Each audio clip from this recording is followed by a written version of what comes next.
शेतकरी बंधूंनो नमस्कार. आज आपण MREGS म्हणजे रोजगार हमी योजना या योजनेअंतर्गत आपल्या रावेर भागातील जे महत्त्वाचं फळपीक आहे ते म्हणजे केळी याचा अंतर्भाव त्या योजनेमध्ये झालेला आहे. म्हणून ह्या योजनेच्या संदर्भामध्ये आपण आता माहिती घेऊया. या योजनेमध्ये साधारणतः एका हेक्टरसाठी 2,89,000 रुपये अनुदान शासन देत असतं. हे 3 वर्षासाठी अनुदान असतं. पहिल्या वर्षी साधारणतः 1,96,000 रुपये अनुदान त्या ठिकाणी मिळतं. द्वितीय वर्षासाठी 49,000 रुपये आणि तृतीय वर्षासाठी 41,000 रुपये अनुदान त्या ठिकाणी मिळत असतं. या योजनेमध्ये सहभागी होण्यासाठी शेतकरी बांधवांची जास्तीत जास्त जमीन धारणा म्हणजे त्या शेतकऱ्याकडं जास्तीत जास्त 5 एकर जमीन पाहिजे किंवा तो अल्पभूधारक शेतकरी पाहिजे. महाभूधारक शेतकऱ्याला ही योजना लागू नाही आहे.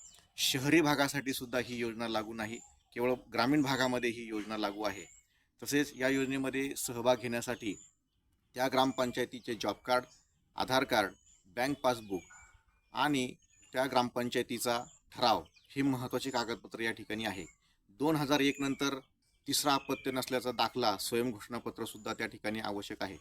मित्र हो, रोजगार निर्मिती करत असताना एका हेक्टरमध्ये साधारणतः 647 श्रमिक दिवस म्हणजे ज्याला आपण मॅन डेज म्हणतो हे तयार होत असतात आणि साधारणतः 2 लाखापर्यंत आपण त्या ठिकाणी रोजगार त्या ठिकाणी देत असतो. तर ज्या शेतकरी बांधवांना या योजनेमध्ये सहभाग घ्यायचा आहे त्यांनी आपल्या गावचे सहाय्यक कृषी अधिकारी असतील किंवा उपकृषी अधिकारी असतील किंवा मंडळ कृषी अधिकारी असतील यांच्याशी संपर्क साधायचा आहे आणि जास्तीत जास्त या योजनेमध्ये सहभाग घ्यायचा आहे. धन्यवाद. थँक्यू.